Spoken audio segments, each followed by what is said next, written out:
اتنی بہادری سے سارے دیکھو حوروں کا چکر ایسا ہے نا مرد ہر چیز پہ کمپرومائز کر لیتا ہے, عورت پہ کمپرومائز نہیں کرتا.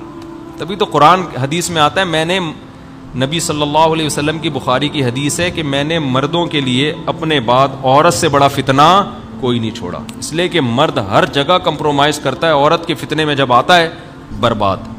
اس لیے اس فتنے میں آنے سے پہلے بہتر ہے کہ ٹائم پہ شادی کر لو تاکہ یہ فتنے کی ٹینشن سے نکل جاؤ.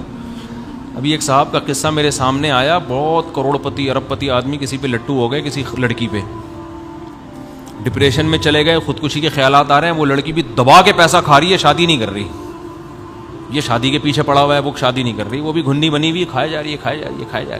اس کے دوست اس کو سمجھا رہے ہیں, ابے لڑکی تیرے پیسے سے کو ختم کر کے, جب پیسہ ختم ہوگا نا تو لڑکی بھی جائے گی اور پیسہ بھی جائے گا.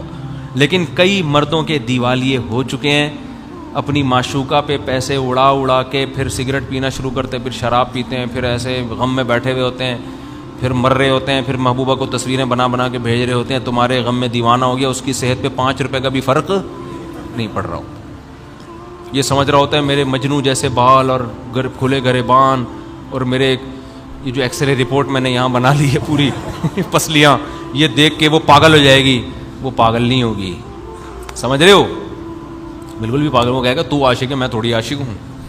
وہ آپ کو لوٹے گی مزے سے, اس کے بعد نچوڑ پہ پتلی کری سے. میں نے تو ایک واقعہ یہاں سنایا تھا آپ لوگوں کو, ایک جاننے والے تھے, وہ عاشق ہو گئے تھے کسی لڑکی پہ, کمپنی کے مینیجر تھے, ینگ تھا وہ لڑکا, عاشق ہو گیا, اتنا عشق ہو گیا, لڑکی نے بھی پیسے دبا کے لینا شروع کیے اس سے. اب جناب شادی نہیں کر رہی, کہ شادی ٹائم پہ ہوگی, وہی ایکچولی کر کے نا, ابھی ایجوکیشن ہے, ایکچولی وہ بھی ایکچولی کے چکر میں آئے ہوئے. تو ان کو لوگوں نے سمجھایا, بھائی شادی کرنی رہی ہے, چھوڑ یار. اتنا پیسہ اس بندے نے لوٹا دیا اس کے اوپر کہ بالآخر کمپنی میں اس کی حاضریاں کم اور ڈیٹیں لگنی شروع. یہ مجھے خود انہوں نے واقعہ سنایا. بالآخر قصہ یہ ہوا کہ جاب لیس ہو گیا, اس کے عشق میں کیا ہو گیا, جاب لیس. ادھر ٹائم زیادہ لگ رہا ہے, ادھر کم. کمپنی نے نکال دیا, پہلے 2-3 وارننگ دی, نکال دیا. تو ان کو خیال ہوا کہ میری محبوبہ تو اب میرے اوپر اور عاشق ہو جائے گی, کہ میری محبت میں تمہاری جاب بھی گئی. محبوبہ کو جیسے ہی پتہ چلا نا جاب لیس ہو گیا, اس نے فوراً ٹھینگا دکھا دی. اس زمانے میں متحدہ کی بھی بڑی حکومت تھی, تو اس نے دھمکیاں شمکیاں لگائیں کہ میں یہ کر دوں گا, میں یوں کر دوں گا. لڑکی نے متحدہ والوں کو انوالو کیا, بولے چترول لگوا دوں گی, تیری بوٹیاں بھی نہیں ملیں گی کسی. صحیح ہے نا. اچھا یہ لوگ چھپ کے نکاح بھی کر چکے تھے, رخصتی نہیں ہونے دی تھی, لڑکی ہوشیار تھی, چھپ کے نکاح بھی, تو طلاقیں بھی دلوا دیں. صحیح ہے نا. تو طلاقیں بھی اس کو زبان سے گن پوائنٹ پہ, لڑکی نے تعلقات, وہ ظاہر ہے اتنا پیسہ اس نے انویسٹ کر لیا تھا کہ وہ پیسوں سے اب وہ پٹائی بھی لگوا سکتی اسی کے پیسے سے.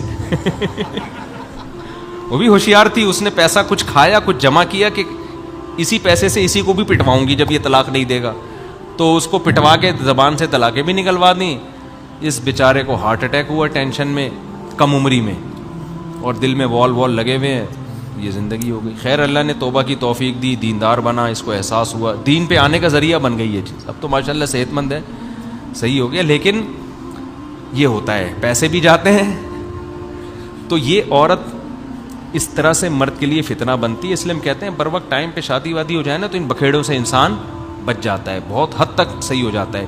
تو خیر میں یہ عرض کر رہا تھا, دیکھو کہ اللہ میاں کو بھی پتہ ہے کہ وہ, میں کہہ رہا تھا کہ جب ان کو پتہ چلا نا حور مل گئی ہے اس کو, تو وہ انہوں نے واقعہ بیان کیا, مجاہدین اتنی بہادری سے لڑے کہ وہ قلعہ فتح ہو گیا. ہر ایک کی خواہش ہوگی کہ میں بھی شہید ہو جاؤں. تو بعض دفعہ اللہ کی طرف سے چیزیں دکھا دی جاتی ہیں, موٹیویشن ملتی ہے. تو آج ہمارے لبرل لوگ, ملحد لوگ حوروں کا مذاق اڑاتے ہیں کہ یہ مولویوں نے بیوقوف بنانے کے لیے حوروں کی لالچ دی ہوئی ہے. او بھائی, یہ مولویوں نے لالچ نہیں دی, یہ ہمارے رب نے بتایا ہے کہ ایک عیش و عشرت تم نے دنیا میں دیکھا ہے, ایک عیش وہ ہے جو اللہ اپنے نیک بندوں کو قیامت کے دن دے گا. وہ عیش, یہ والا عیش اس عیش کے مقابلے میں کچھ بھی نہیں ہے. تو اللہ جنت کی حوروں کی تعریف کرتا ہے ہمیں موٹیویٹ کرنے کے لیے کہ یہاں حرام سے بچو, اللہ وہاں حلال بہت زیادہ دے گا. تو جب یہ سب چیزوں کی اناؤنسمنٹ ہوگی, اعمال نامہ دائیں ہاتھ میں ملے گا, یقین ہو جائے گا اب میں جنت میں جاؤں گا, حوریں بھی ملیں گی, شہد کی نہریں بھی, دودھ کی نہریں بھی, اور ایسی زندگی جو کبھی ختم ہونے والی نہیں ہے. تو آپ سوچو, ہم میٹرک میں نہ پڑھ کے بی گریڈ سے پاس ہو کے اتنا خوش ہوئے تھے, صحیح ہے نا, اس کے بعد تو ہمارا وہ میٹرک کا سرٹیفکیٹ ہی گم گیا. تو دوبارہ بنوانے گیا, پھر میں نے کہا چھوڑو کیا کرنا بنوا کے. پھر ہم نے انٹر تو کر ہی لیا تھا, انٹر کے بعد گمائے وہ, تو انٹر کے پڑھے ہوئے, میٹرک کے نہیں ہیں. نکل تو آئیں گے, ریکارڈ تو پڑا ہوا ہے, لیکن کیا کریں گے, اس سے شادی تو ہوتی نہیں ہے. کیا کرنا, ہم نے کہا چھوڑو, ہر وہ کام جس کا شادی میں کوئی تعاون ہی نہیں کر رہی, تو میں نے اس سرٹیفکیٹ کا کرنا کیا ہے, اس لیے میں نے گیا ہی نہیں بورڈ آفس دوبارہ. جاب ہم نے کرنی نہیں ہے, تو اس لیے ہم نے کہا اب کیا کرنا ہے. تو اس سرٹیفکیٹ پہ میں اتنا خوش ہو رہا ہوں.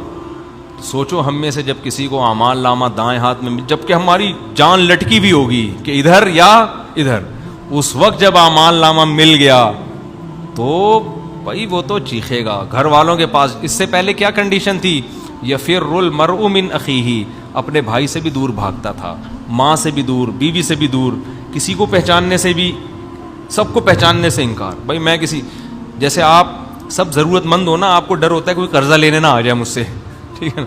اس وقت تو یہ ڈر کہ یہ مجھ سے کوئی نیکی ویکی نہ مانگ لیں. بھائی ابھی میں کسی کو نہیں جانتا, میری جان حلق میں اٹکی ہوئی ہے. لیکن جہاں فیصلہ ہو گیا اعمال نامہ دائیں ہاتھ میں, بھاگے گا اپنے گھر کی طرف. ہا اقرؤ کتابیہ, لوگو میرا اعمال نامہ پڑھو پڑھو پڑھو.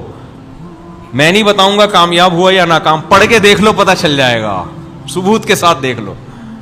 آگے قرآن کہتا ہے فَهُوَ فِي عِيشَةٍ رَاضِيَةٍ, ایسی زندگی میں ہوگا کہ وہ زندگی اس سے خوش ہوگی. یہ بھی قرآن کی بلاغت ہے. اصل میں تو یہ زندگی سے خوش ہوگا نا, اصل میں تو یہ اس زندگی سے خوش ہوگا. قرآن کہہ رہے نا نا نا, زندگی اس سے خوش ہوگی. یہ حال کرتے ہیں جب کسی کی قسمت جاگ اٹھے, ہم کہتے ہیں نا یار لگتا ہے قسمت اس پہ مہربان ہو گئی ہے.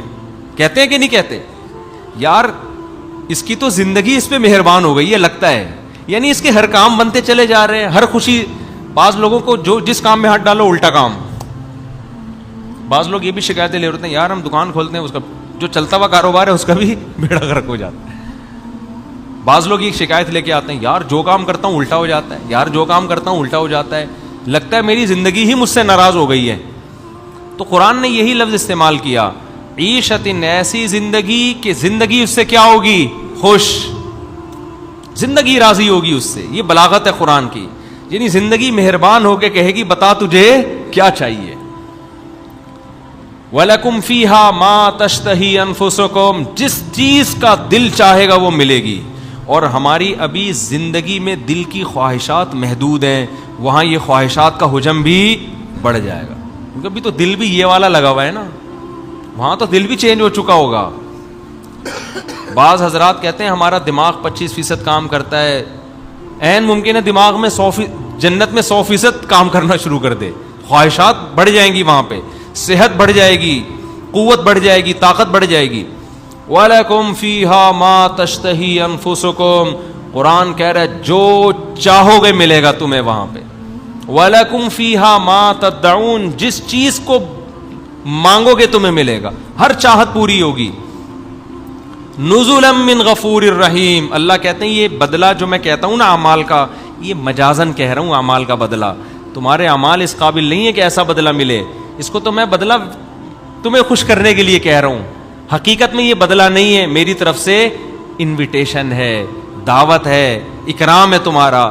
تو اللہ کا جو اکرام ہے وہ چھوٹا نہیں ہو سکتا. وہ اکرام ایسا ہوگا کہ بندے کہیں گے کہ اللہ بخیل نہیں ہے, جو ہمارا تصور تھا اللہ نے اکرام اس سے کئی گنا زیادہ کیا ہے. آخری حدیث سنا